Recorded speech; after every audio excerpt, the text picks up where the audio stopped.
আন্দোলন থেকে সেনাবাহিনী বা বর্তমান বিএনপিকে ক্ষমতায় আনার চেয়ে আওয়ামী লীগ সভানেত্রী শেখ হাসিনার হাতে দেশের শাসন থাকা মঙ্গলময়, এই মন্তব্য করেছেন সাবেক সংসদ সদস্য বিএনপি নেতা মুক্তিযোদ্ধা মেজর আখতারুজ্জামান।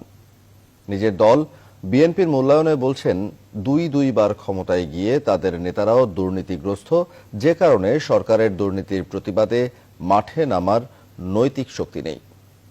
বিস্তারিত তৌহিদ শান্তর প্রতিবেদনে।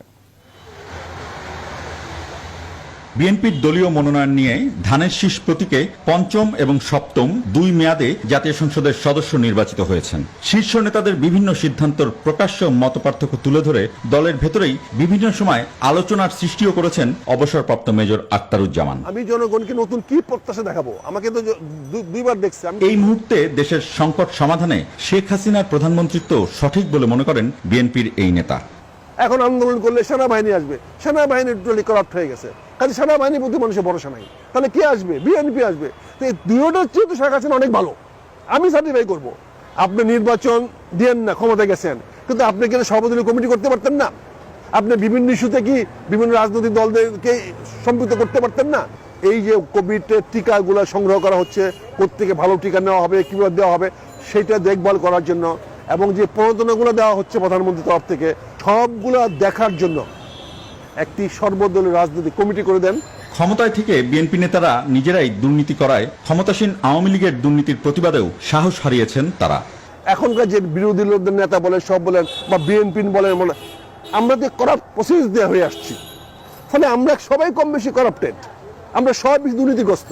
কিন্তু বিএনপির বা রাজনৈতিক দল নেতারা বুঝে না, অন্তত যাদের বয়স 60-এর ঊর্ধ্বে হয়েছে তাদের ভয় পাওয়ার কি আছে? রাজনৈতিক দল করলে সাহস করে কথা বল, আর যদি কথা বলতে না পারো, লিভ পলিটিক্স, রাজনীতি ছেড়ে চলে যাও বাড়িতে। এমনকি বিএনপির নীতি নির্ধারকদের দল পরিচালনা পদ্ধতি নিয়েও প্রশ্ন রয়েছে বিএনপি দলীয় সাবেক এই সংসদ সদস্য।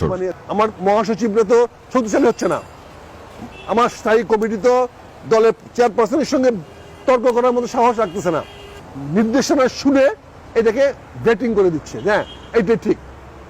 এখানে তো আলোচনা হচ্ছে না, মানে এই কথাগুলো তো আমরা বলতে পারবো না, বলতে গেলে তো আমাদের উপর বিপদ চলে আসবে। তবে দেশের দিন পরিবর্তনের জন্য নতুন প্রজন্মের প্রতি ভরসা রেখেই তাদেরকে এগিয়ে আসার আহ্বান জানান মুক্তিযোদ্ধা আখতারুজ্জামান। বাদিষ্টার নতুন প্রজন্ম তৈরি হোক, জনগণ সেটা অপেক্ষা করছে। তৌহিদ শান্ত, নিউজ 24, ঢাকা।